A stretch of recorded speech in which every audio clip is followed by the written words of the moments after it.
Daddy Ben as a father and as a student. I'd like to put them together because they're somehow related to what I'm about to say. Back when I was a child, I was very sickly. I'm always ill with something, sometimes even fatal. There was a time wherein I had such a bad sickness that Daddy Ben had been there, always by my side, helping me. And this was back in the Philippines. It was even harder for him because at that time, Mommy Belen was gone already. She died when I was 10 years old, and after that, Daddy Ben became a mother figure as well as a dad to me, and that wasn't easy. Most and most especially to a sickly little girl like me back then. He was not much of words, but he is of action. And for some reason, even a simple touch of his hand, like he would go like this to my hair, or fix me food that I like, would mean so much to me back then, because that's his way of telling me that he cared a lot.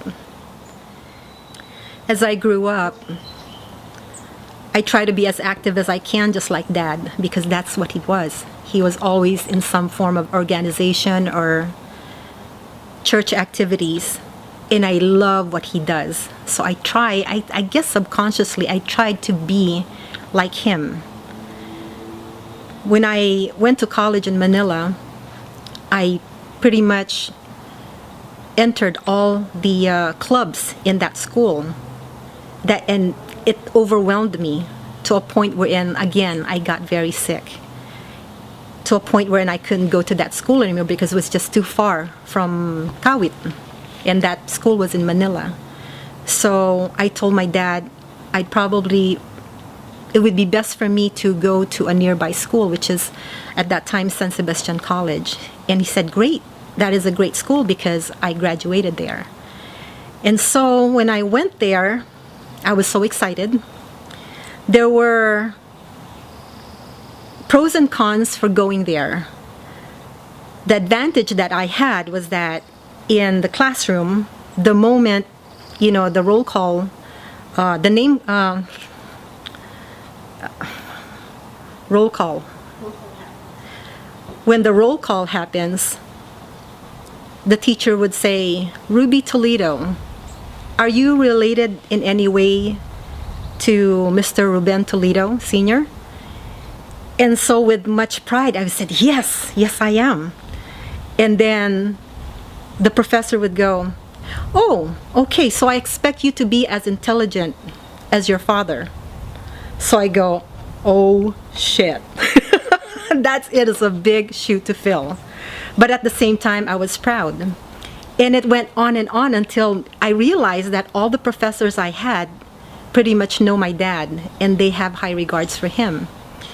One of them even said that, Ruby, and this was in front of my class, she said, of all the retired Navies that went to school here because of the grant they get once you retire, he is the only one who really took advantage of that grant, because most of them only go to school just to get the check. But your dad took it seriously, and as a matter of fact, he was in the honor rolls. And she said that in front of the class, and I felt so proud.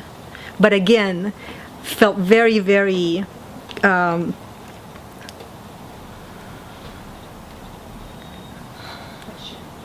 I felt pressured to do good. And it did, work out well for me. One time, there was a Miss San Sebastian pageant that's going on that year. And each class has to represent one muse. So they all nominated me to be the representative. And that was not my cup of tea, so I refused. And the teacher said, well, Ruby, if you refuse this, I'm going to have to blackmail you. I'm going to tell your dad that you missed my class the other day. So I was like, oh my gosh, okay, then I will.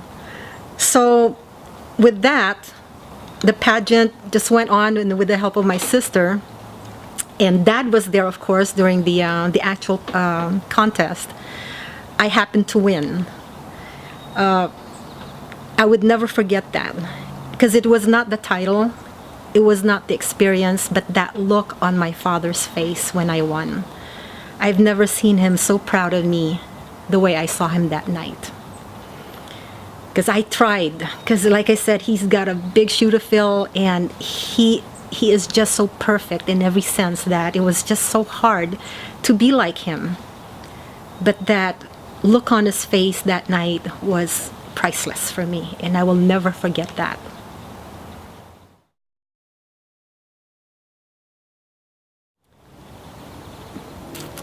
I want to describe my dad as the model father and my teacher in growing up. I remember when I was in third grade, that was my first year transferring to St. Mary Magdalene School. It's a private Catholic school, and that was my first Filipino-oriented school. And I had to memorize the Panatang Makabayan, which is the Pledge of Allegiance for the Philippines. And in third grade, I remember wanting to do my best all the time, because that's just the way it was at home. My dad just wanted us to do our best. And so I remember one day I couldn't memorize it because it was so hard. I couldn't understand a word. And my dad was coming from Subic because he was still active in the U.S. Navy. And he had to travel like 4 hours. That's minimum without traffic. And I waited for him, until midnight, and he finally came. And you would think that he would be so tired, but he actually stayed up and helped me memorize that pledge until I got it. That's the kind of dad he was. And through school, I remember I would want to wake up at 3:30 in the morning, and he would get me up because I would tell him, "Dad, please wake me up." And he would get me up at 3:30 and actually make me some coffee and breakfast and make sure that I've got everything I need, and then he goes back to bed. He did that all the time whenever I would ask him to. And then in college, in the University of the Philippines, I was having a hard time with algebra. And I remember having a heart-to-heart talk with my dad because I wanted to change schools. I thought that was so, it was so hard to pass that subject. And what he did was he sat down with me, and then he just listened to me gripe.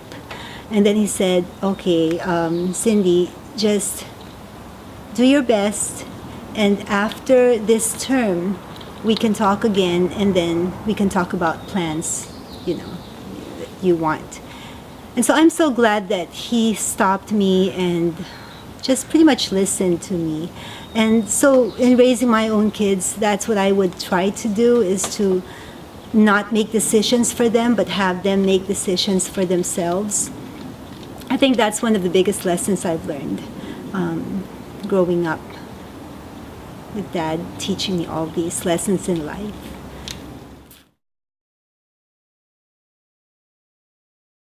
Okay. Looking back, it seems just like yesterday, but as it happens and as my life rolls in front of me, whenever I'm confronted with a crisis, I always look back and I would ask myself, how would Dad have handled this? And I just find myself doing that all the time. And I think that's also something that I've shared with my kids. He would always just stop and, again, listen and see where it goes. A big value or a big virtue that I've learned from my dad is being generous. He never taught us how to be generous, but it's something I've seen and witnessed, as I was growing up. Sometimes I remember, there would be a flood, there would be flooding, and all I would remember was the next day we would have strangers in the house, and my dad would say, "Oh, I let them sleep here because they live so far away and they got stranded in the flood." So that's the kind of person he was. It was always an open house. Our house was always full of people, and he always opened the doors for anybody who needs help. Here in America, I guess it's hard to do that, but in my own way, I try to emulate that and try to teach my kids that this is the basic lesson that sharing is caring. There was a time that I remember clearly, and this just happened recently too. I saw my dad so seriously sitting in the living room, and there was an old lady sitting with him who looked like she was having some financial hardship.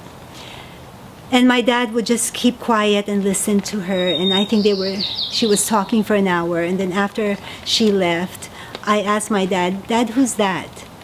And he said, "I don't know, but she said she needed help, so I just gave her some whatever I have here in my wallet," and she was very thankful. He not only gives the person what the person wants, but he also spends time to listen to that person, because sometimes that's all a person needs, is somebody to kind of validate her feelings. So that was really wonderful. I was so proud of my dad. And that was just recent. That was like a year ago. He was 89. He still shares.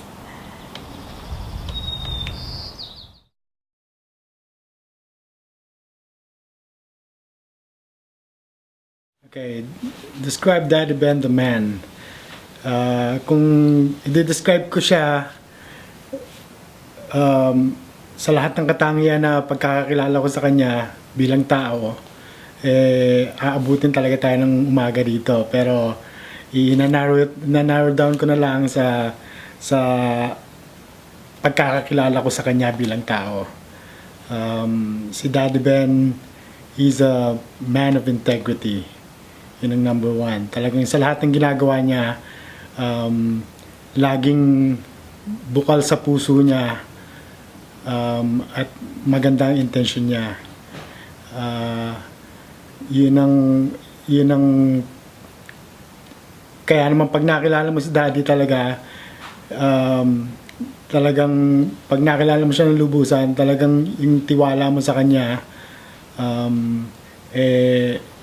talagang mabubuo, dahil nga malalaman mo, mararamdaman mo sa mga ginagawa niya na talagang magandang intensyon niya sa mga sa mga lumalapit sa kanya, sa pagbibigay niya ng advice, sa pag-aayos niya ng mga pagka medyo may kaguluhan. Yun ang mararamdaman mo sa kanya. Wala siyang gusto kundi maging maayos ang lahat. Daddy Ben, he's a people person. Talagang siya yung klase ng tao na ma-meet mo lang siya once, hindi mo siya malilimutan, because yung meron siyang certain aura na talagang aalis ka ng masaya ka, nakangiti ka, magandang pakiramdam mo, dahil yung the way he would talk to people, entertain, basta yung the way nakausapin niya yung mga tao, maramdaman mo sa kanya yung pagka-genuine ng puso niya.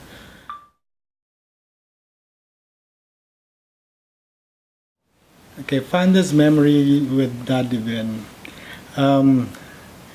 Marami pero looking back sa ngayon, ang maisip ko lang yung kapag kami mga family gatherings kami, whether it's a big gathering na talagang may special occasion o nagsasama-sama lang kami for a Sunday brunch o dito lang sa bahay magkakantahan o ano,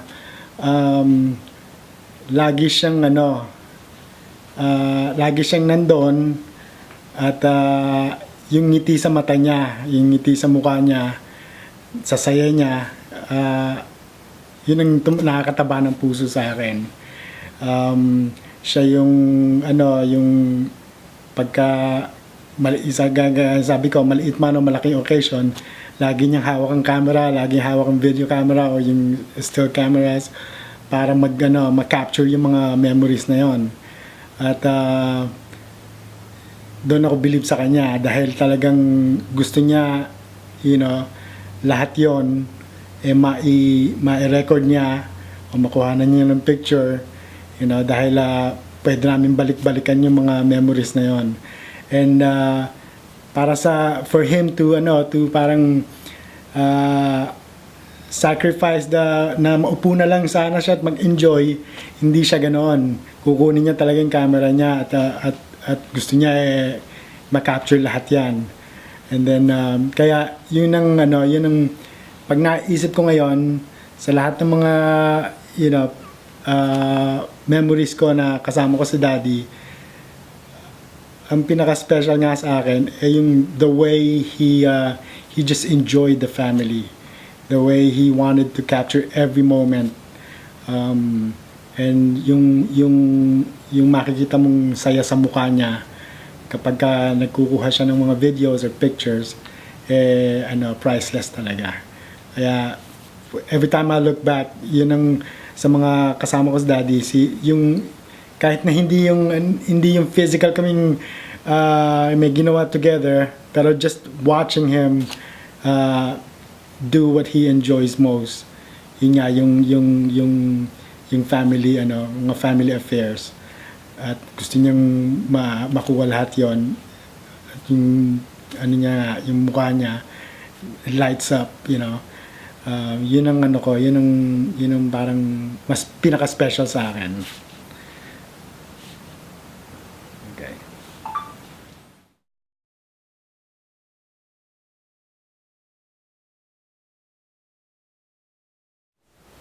All right, Daddy Ben as a dancer.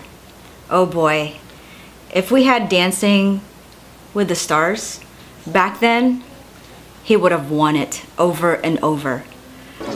He was such an excellent ballroom dancer.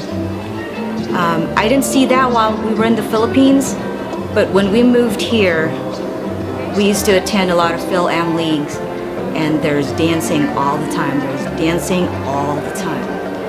And he was the most popular guy in the room. And I give it up for Mami Oli because different ladies would actually pick up my dad, and he would dance all night long. At the same time, he knew that there were certain songs that my mom would like, and he would stop and say, "Okay, I'll get you the next one," and Mami Oli would be the one that he would be dancing with. But my dad probably never even sat down because he was that popular.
Daddy Ben as a speaker. Boy, the man can speak. He is very, very articulate. We all admire the way he speaks. He used to read at church. He would do readings in the Philippines and here, but mainly in the Philippines, and that was every week. And boy, everybody listened. Not just that, he also spoke for the Phil-Am League. He was always voted president because not only he was smart, he knew what to say. He knew how to have people listen to him and admire him. Also, the other thing that I forgot about is that he was a radio talk show host. Not only he can talk, but he's really funny. He could be very funny. He has jokes that no one would think of, and he knows exactly when to be serious and when to be funny, and that's pretty cool.